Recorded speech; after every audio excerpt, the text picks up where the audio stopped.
আমি মুশফিকের জন্য যদি 1 কোটিও যায় সেরকমভাবে যাওয়ার জন্য প্রস্তুত ছিলাম। সাব্বির নিশ্চিতভাবেই খুব ভালো করার মতো অ্যাবিলিটি তার আছে, হয়তো ঢাকার হয়ে সেটা করবে।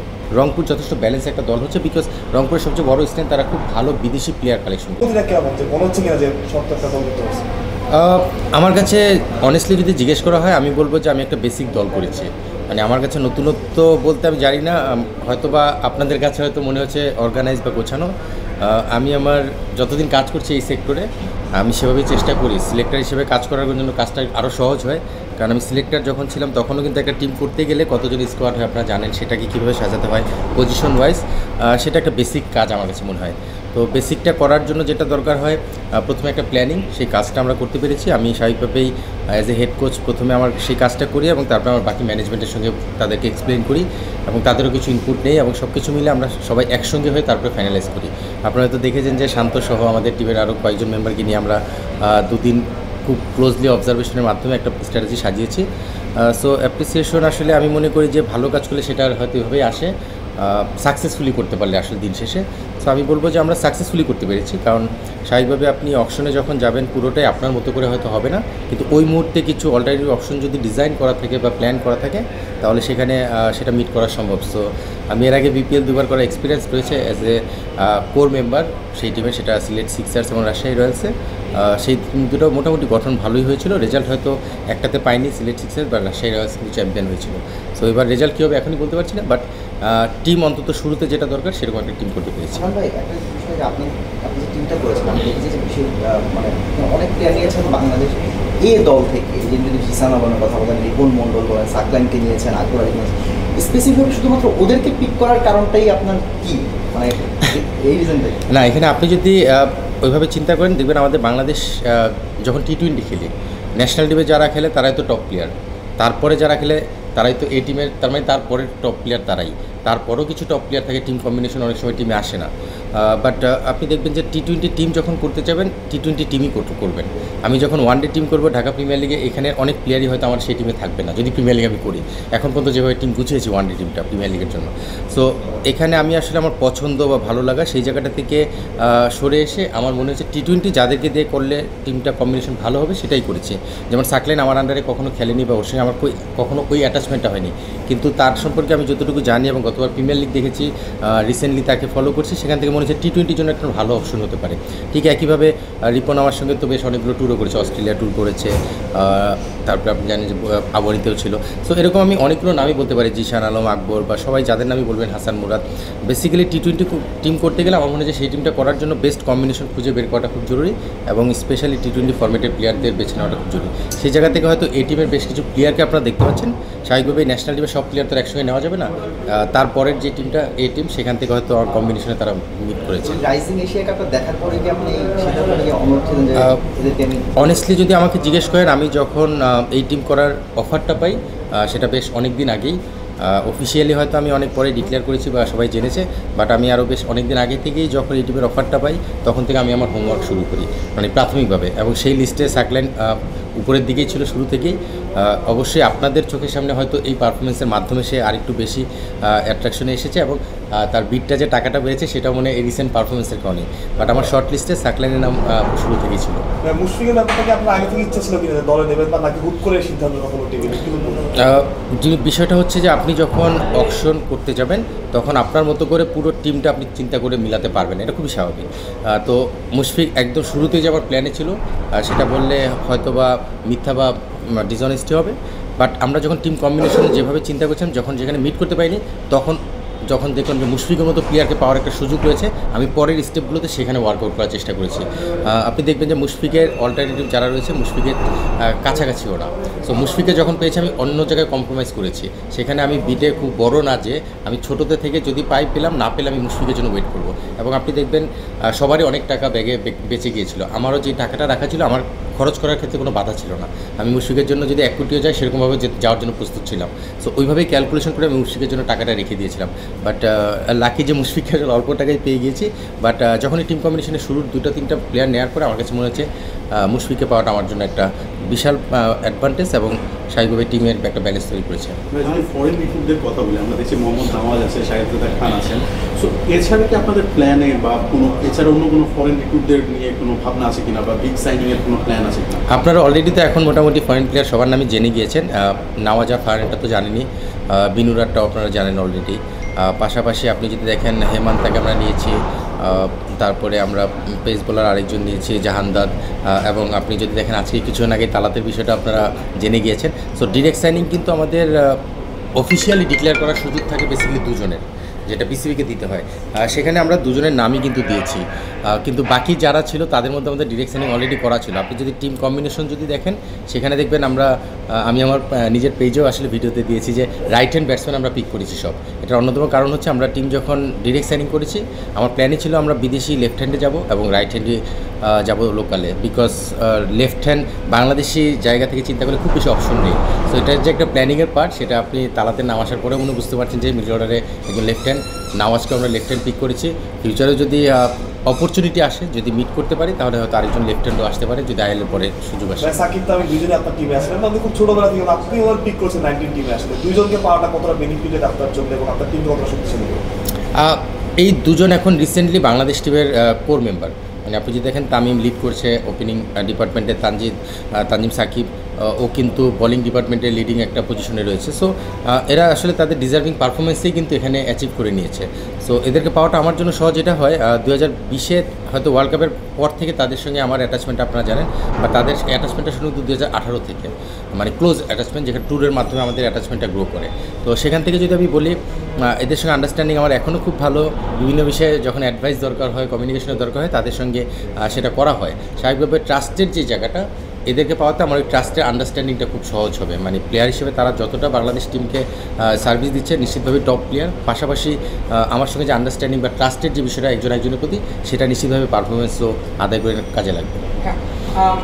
Not just from Rajshahi Warriors perspective, but overall দেখলাম যে আমরা জাতীয় দলে মোটামুটি যারা কিছুদিন আগ পর্যন্ত বিপিএলে খুব নিয়মিত মুখছিল, সেটা আবু সাইদ রাহিম হতে পারে, সাদমান হতে পারে, বা আমিনুল ইসলাম বিপ্লব, লেগ স্পিনারের কথা যদি আমরা টি20-তে লেগ স্পিনের যে কতটা, সেই জায়গা থেকে নট জাস্ট রাজশাহী বাট সবগুলো দলই তুলনামূলকভাবে একটু কম আগ্রহ দেখিয়েছে। এটার পেছনে কারণটা কি? নাম্বার 2 যেটা, দুটো প্রশ্ন একসাথে করে ফেলছি আমি, সরি। বিদেশি যারা ছিল ড্রাফট নিলামের তালিকায়, সেই জায়গাতে টিমগুলো খুব বেশি অনাগ্রহ দেখলাম একদম, যদি আমরা ওপেনলি বলি। তাহলে কি ব্যাপারটা এমন যে যারা নিজেরাও আগ্রহী তাদের প্রতি টিমগুলোর আস্থা কম, বাট তারা নিজেরা ডাইরেক্ট সাইনিংয়ের প্রতি অনেক বেশি নিজেদের পছন্দের প্রতি অনেক বেশি স্ট্রিক্ট থাকছে, ব্যাপারটা কেমন কিনা?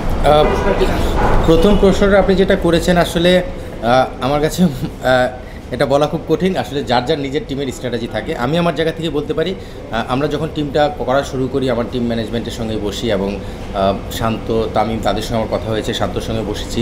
আমরা যখন টিমটা গঠন করার চিন্তা করেছি আমরা একটু ইয়াং এবং স্পিরিটেড টিম নিয়ে চিন্তা করেছি। রিসেন্টলি যারা ফর্মে রয়েছে এবং যারা ফিউচারে ভালো করতে পারে এবং ফিট এবং ডেডিকেটেড। সো আমি বলছি না যারা এই দলে নেই তারা ডেডিকেটেড না, এটা কিন্তু আমি বলছি না, নিশ্চিতভাবে তারাও ডেডিকেটেড। বাট আমার জায়গা থেকে, আমাদের জায়গা থেকে যেটা মনে হয়েছে এদের সঙ্গে আমাদের আন্ডারস্ট্যান্ডিং বা জেলিংটা ভালো হবে, টিম কম্বিনেশনটা আমরা সেভাবে তৈরি করার চেষ্টা করেছি। আরেকটা বিষয় হচ্ছে এখানে টি20 এখনকার ক্রিকেটে আপনারা জানেন যে এত ফাস্ট খেলা হয়, যেখানে অনেক ইন্টেন্সিটি হাই থাকে, যেখানে ফিটনেসের পাশাপাশি কিন্তু অ্যাডজাস্টমেন্টের অ্যাবিলিটিটা খুব ইম্পর্ট্যান্ট। টি20-তে যারা স্পেশালি ভালো করছে সেই জায়গাটায় আমাদের নজর ছিল। এই কারণে হয়তো রিসেন্ট পাস্টে 2-3 বছর আগেও যারা খুব কি প্লেয়ার ছিল হয়তো সময়ের সঙ্গে সঙ্গে তারা সেই পজিশনটা ধরে রাখতে পারেনি আপকামিং প্লেয়ারদের কারণে। সেই জায়গা থেকে আমরা রিসেন্ট যারা ভালো অবস্থা রয়েছে তাদেরকেই ফোকাস করেছি।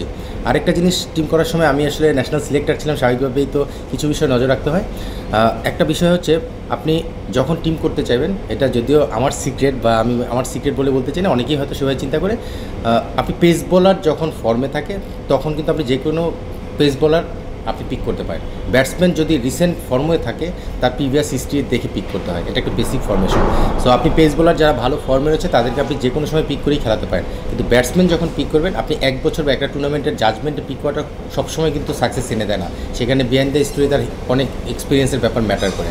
তো এইসব কিছু বিষয় মাথায় রেখে আমরা টিমটা করেছি।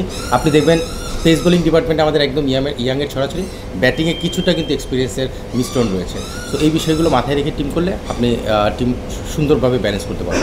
টুর্নামেন্ট শুরু আগে থেকে যদি একটু বাইরের প্রশ্ন আমি সরি একটু মারুজ, বিদেশি প্লেয়ারের যে ব্যাপারটা বলছিলেন আপনি, সরি আমি কেটে নিলাম, সেটা হলো বিদেশি প্লেয়ারের যে ব্যাপারটা আপনি দেখবেন ম্যাক্সিমাম টিম ডিরেক্ট সাইনিং অনেকগুলো প্লেয়ার করে নিয়েছে, যেমন আমাদেরও কিন্তু আমরা ডিরেক্ট সাইনিং অনেকগুলো প্লেয়ারকে আগেই করে নিয়েছি। তো স্বাভাবিকভাবে সেইটার সঙ্গে ব্যালেন্স করে কিন্তু অকশনে প্লেয়ার মেলাতে হয়, যেটা আমি বলছিলাম যে আমি ডিরেক্ট সাইনিং যে প্লেয়ার করেছি সেখানে আমার বেস্ট লেভেলের পজিশনে তাদের বসিয়ে কিন্তু আমি বাকি প্লেয়ার পিক করেছি। তো স্বাভাবিকভাবেই যখন ওই লিস্ট আসে সেই লিস্টে হয়তো বা সেই জায়গা থেকে অন্যান্য প্লেয়ারের প্রতি আগ্রহটা একটু কম দেখা দিয়েছে। আনন্দ ভাই, মানে টুর্নামেন্ট শুরুর আগে আপনার সোশ্যাল মিডিয়া পেজে কিন্তু আপনার পেজে অনেক মেসেজ দেখছি যে সাব্বির রহমান আপনাদের রাজশাহীর, এবং তার আপনি প্রশ্ন করা হয়েছে, আপনি বলছিলেন নেওয়ার ইচ্ছা ছিল, আসলে তাকে নিয়ে কোনো রকম প্ল্যান ছিল কিন্তু আসলে কোনো জানতে চাই রাজশাহীর টিম আসলে আমার পেজে কিছু হয়তো ইন্টারভিউ বা পোস্ট আমি দিয়েছি, আমি কারো ব্যাপারে নেগেটিভ না, কিন্তু টিম কম্বিনেশন আমরা যখন সাজাতে যাই তখন দেখতে আমার টিমের কোন পজিশনে কাকে বেস্ট মনে হচ্ছে। এখানে অনেকগুলো বিষয় রিলেটেড। আপনার আসলে রাজশাহীর ছেলে সাব্বির স্বাভাবিকভাবে পেলে হয়তো বা রাজশাহীবাসী খুশি হতো, নিশ্চিতভাবে সে ডিজার্ভিং একজন ক্যান্ডিডেট বা একজন প্লেয়ার হতে পারে। বাট আপনি দেখবেন আমরা রাজশাহী থেকে 6 জন প্লেয়ার নিয়েছি। সো রাজশাহী টিম করার ক্ষেত্রে রাজশাহীর পারফর্মার এবং টিম কম্বিনেশনে যাদেরকে আমার যে পজিশনে দরকার সেটাকে আমরা ফোকাস করার চেষ্টা করেছি। সো সাব্বিরের ব্যাপারে আমরা নিব না এরকম কোনো ব্যাপার না, সাব্বির যেই পজিশনটা গেলে সেখানে আমরা অন্য প্লেয়ারদের আগেই পেয়ে গিয়েছি এবং তাদেরকে আমার কাছে মনে হয়েছে এই টিমের সঙ্গে তারা বেশি ম্যাচ করে। সো ব্যাপারটা এরকম, সাব্বির নিশ্চিতভাবেই খুব ভালো করার মতো অ্যাবিলিটি তার আছে, হয়তো ঢাকার হয়ে সেটা করবো। ভাই, আপনার টিমে অনেক প্লেয়ার আছে যারা ক্যাপ্টেন্সি করেছে বা করার সামর্থ্য আছে, আপনাদের আসলে ক্যাপ্টেন্সি কী করে? এটা কিন্তু ভালো প্রশ্ন, এটা কিন্তু একটা মধুর সমস্যা। কারেন্ট টেস্ট টিমের ক্যাপ্টেন শান্ত সেখানে রয়েছে, Mushfiqur Rahim most experience player, বাংলাদেশের লেজেন্ড প্লেয়ার, তার সঙ্গে আপকামিং প্রমিজিং আকবর রয়েছে।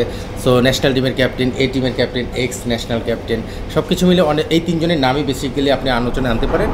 এটা অবশ্যই টিম ম্যানেজমেন্টের সঙ্গে বসতে হবে। আমি আসলে কারণ আমি স্পেসিফিক এখন বলতে চাই না, টিম ম্যানেজমেন্টের সঙ্গে বসে তারা যেটাকে আমার সঙ্গে একমত হবে না বা আমার অপিনিয়ন তাদের অপিনিয়নের মাধ্যমে সমাধানে আসবে সেটাই হয়তো আমরা ডিসিশন নেব। বাট নিশ্চিতভাবে এটা একটা মধুর সমস্যা এবং এই সমস্যাটা আমরা ফেস করে আমরাও খুশি। একটা বিষয় যে ওভারঅল যে আমরা কালকের পর বুঝতে পেরেছি কোন টিম কেমন, বাকি যে টিমগুলোর বিষয়ে আপনি দেখেছেন বা ওভারঅল আপনার কাছে কি মনে হয় যে বাকি দলগুলো এবার বিপিএলের কেমন হলো আসলে? অনেস্টলি যদি আমাকে জিজ্ঞেস করেন, আমি এখনও খুব বেশি অপোনেন্ট টিম নিয়ে ওয়ার্কআউট করিনি। কালকেই আসলে মূল ফোকাসটা ছিল, শেষ হওয়ার পরে আপনি জানেন যে রাত হয়ে গিয়েছে, তারপরে সকালবেলা এসে আন্ডার-17 আমি হেড কোচ, আমাদের ট্রেনিং ছিল। সো স্বাভাবিকভাবে সেটাতেই ব্যস্ত ছিলাম, খুব বেশি ওয়ার্কআউট করার সুযোগ হয়নি বা ওইভাবে মনোযোগ দিয়ে দেখা হয়নি। বাট কাগজে কলমে সোফার যতটুকু আমার মনে পড়ে এবং আইডিয়া থেকে রংপুর যথেষ্ট ব্যালেন্স একটা দল হচ্ছে, বিকজ রংপুরের সবচেয়ে বড় স্ট্রেন্থ তারা খুব ভালো বিদেশি প্লেয়ার কালেকশন করেছে, এটা তাদের একটা বড় স্ট্রেন্থ। নিশ্চিতভাবেই লোকালও বেশ ভালো প্লেয়ার রয়েছে, বাট এখন পর্যন্ত ওভারঅল মনে হচ্ছে বিদেশি প্লেয়ার কালেকশন এবং লোকাল প্লেয়ারদের সংমিশ্রণ রংপুর বেশ এগিয়ে রয়েছে। আমি বিলিভ করি যে আমাদের সঙ্গে কম্পিট করার মতো তারাই একটা দল রয়েছে, আর অন্য যারা রয়েছে তারাও হয়তো বিদেশি প্লেয়ার দিয়ে তাদের বাকি সেই গ্যাপগুলো ফিল আপ করার চেষ্টা করবে। সো এখনই আসলে কমেন্টস করা খুব টাফ, খুব আর্লি, আরেকটু ওয়ার্কআউট করার পরে হয়তো সেই জায়গাটা আরেকটু ক্লিয়ার মেসেজ দিতে পারবো। আমরা যদি বিপিএলে বিদেশি কালেকশন, আপনি রংপুরের কথা বললেন, আপনারাও ভালো করেছেন, কিন্তু অন্য দলগুলো আমরা সেই হিসেবে যদি একসময় দেখতাম যে বিগ নেম, সেই নামগুলোর ঘাটতি আপনি অনুভব করছেন কিনা? আমরা বিপিএলকে আমাদের আসর বাড়ছে, কিন্তু আস্তে আস্তে আমরা যদি দেখি সেই ধরনের হাই প্রোফাইল বিদেশি ক্রিকেটার আমরা পাচ্ছি। বিদেশি প্লেয়ার আপনি যদি 5 বছর আগের কথা বলেন, ওয়ার্ল্ড ক্রিকেটে লেজেন্ড প্লেয়ার অনেকের নাম বলতে পারবেন, এখন আপনি কোনো লেজেন্ডের নাম বলতে পারবেন? সো ওয়ার্ল্ড ক্রিকেটে কিন্তু বিদেশি ওই ধরনের বড় নাম কিন্তু নেই, ক্রিকেট ছেড়ে দিয়েছে অথবা তারা টি-20 সেভাবে খেলছে না বা তারা বয়স হয়ে গিয়েছে। সো সেই জায়গা থেকে বড় নাম বলতে এখন যেটা বোঝানো হয়, অনেক প্লেয়ার আপনি জানেন বিগ ব্যাশ এবং এসএতে চলে গিয়েছে, আইএল খেলার পরে অনেকে ব্রেকে যাবে। তো সব কিছু মিলে ক্যালেন্ডারটা আমাদের এমন যে অনেকগুলো টুর্নামেন্টের সাথে ক্ল্যাশ করছে। সো সেই জায়গা থেকে আমার মনে হয় কিছু নাম আরও অপশন বের হতে পারতো, যেটা হয়তো বা বিভিন্ন কারণে হয়নি। বাট আমি শিওর যে যারা আসছে এদের মধ্যেও কিছু বড় নাম আছে, আরও বড় নাম আসতে পারতো, বাট পুরো ওয়ার্ল্ডে আমি বড় নামের সংখ্যা খুব কম দেখছি। সো সেখান থেকে আমার কাছে মনে হয় যে শুধু বিপিএল না, ওয়ার্ল্ড ক্রিকেটে কিন্তু বড় নাম, যেটা গেইলের কথা বলতে পারি, ডিভিলিয়ার্সের কথা বলতে পারি, এরকম অনেক নামও আমরা বলতে পারি, সেই নামগুলো কিন্তু এখন ক্রিকেটে আর নেই। সো সেই ধরনের বড় নাম আসলে কি তৈরি হয়েছে, সেটা সবার কাছেই প্রশ্ন থাকলো। কারণ ভাই, আপনার কথা ধরে একটা প্রশ্ন আমার মাথায় এলো, সেটা হলো আপনি যেটা বললেন যে আপনার দল করার সময় একটা ধরে নিয়েছিলেন যে আপনারা বাঁহাতি বিদেশি ব্যাটারের পিছনে যাবেন, আমরা ডান হাতি দেশি ক্রিকেটার। আমরা যদি আমাদের ন্যাশনাল টিমেও দেখি, আমাদের টপ অর্ডারের পর আসলে কোনো বাঁহাতি ব্যাটার নেই। তো হঠাৎ করে আমাদের লোকাল ক্রিকেটে বাঁহাতি ব্যাটারের সংকট, মানে এর কারণটা কি আপনার কাছে কি মনে হয়? কোনো প্রবলেম আছে না বিষয়টা কাকতালীয়ভাবে হয়ে যাচ্ছে? না, বাঁহাতি ব্যাটার অনেক আছে, আমার টিমেও 2 জন আছে উপরে, কিন্তু সমস্যাটা মাঝখানে নিয়ে বাংলাদেশেও কিন্তু বাংলাদেশের মিডল অর্ডারে যেটা হয়েছে, বাহাতি যারা রয়েছে তারা আসলে নিজেরা সেইভাবে পারফর্ম করতে পারছে না হয়তো। নিশ্চিতভাবে সিলেক্টররা ক্লোজ মনিটরিংয়ে রেখেছেন যারা এই অপশনগুলোতে মিট করার মতো তাদের উপর, বাট তারা যদি আশানুরূপ পারফরমেন্স না করে তাহলে তাদেরকে নিয়ে তো এগোনোটা টাফ। তো সেখান থেকে আপনি যেটা বলেছেন আসলে টিম কম্বিনেশনে T20 স্পেশালি এত ফাস্ট খেলা হয়, যেটা আমি আগেই বলেছি যে সেখানে আপনার রাইট হ্যান্ড লেফটের কম্বিনেশনটা থাকলে টিম রেজাল্ট করার ক্ষেত্রে খুব ভালো ভূমিকা রাখে। সেখান থেকে আমাদের অপশন কম, এটা আসলে অন্য কোনো সমস্যা কিনা আমি জানি না, বাট আমরা আসলে পাচ্ছিও কম, দেখছিও কম। আমি যখন ডোমেস্টিক ক্রিকেটে কাজ করতে যাই তখন কিন্তু সেই ওই জায়গাটার ঘাটতিটা একদম চোখে ফুটে ওঠে। সো আমার মনে হয় যে এটা একটা কনসার্ন আমাদের জন্য। নিশ্চিতভাবে আরও কিছু বাহাতি প্লেয়ার যদি উঠে আসে আমাদের টিম কম্বিনেশনে বাংলাদেশের জন্য ভালো হবে। Thank you.